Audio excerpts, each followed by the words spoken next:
In this video, I will be showing you how to do a requisition in MedSoft. Now, we have already gone ahead and registered a patient, as you can see here. Now, in order to start the requisition process, we simply select the registration, then we click the requisition button. From there on, we are brought to the requisition form, which displays a number of information that we will enter during the course of this video. Now let's expand so that we can see what headings are available to us. So we have the service date, vendor, item ID, item description, cost, markup value, markup percentage, invoice price, approved, US dollar price, method of payment, and reference number. So let's begin. We're going to start by entering the date, which would be today. The date of the requisition in this case is today, right? Now, as you can see here, we have the patient's name being displayed, full name as entered in the system, his or her registration number, case status, and we have the opportunity to assign a case manager. So let's do so. We select this icon and we can select an employee, right?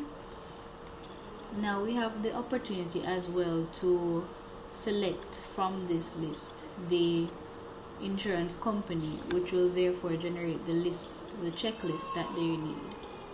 Alright, so we go ahead, we select one. None is there, so we're going to use the standard, and I will show you how to add the checklist in a subsequent video. Alright, so let's proceed by adding items to the list. Now, in order to add an item to the list, we select the Add Item button located at the bottom of the screen. Selecting this button will bring up the list of services as provided by the business. Now, in order to add an item to the requisition, we simply tick the checkbox in the tick column beside the item that we need, right? And then we close. Now, as you can see here, the information will come up accordingly. So we can enter the service date, the date that this item was done, by double clicking the cell, and the calendar will come up. Right? And there we go. Now we also have the opportunity to enter the vendor. Now we double click and it will bring up the list of vendors in the system, and we select, double click, show all, select,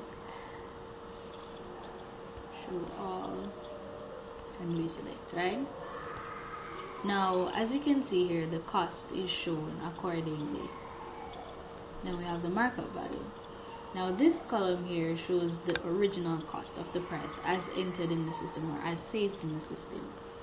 But what this will do now, when you enter a markup value, it will add it to that original price and give you the invoice price, as you can see here. So you have the opportunity to mark up the value according to how you see best, right? You can either mark up by value or by percentage, right? As you can see here, we have a column that is generated according to how the cost is set and how we enter the markup value. Now here we will see the total, where as you can see, total cost, which is according to this column, the original price, which is $36 in this case. The total billed now is the total of the invoice price, which is after the markup was added.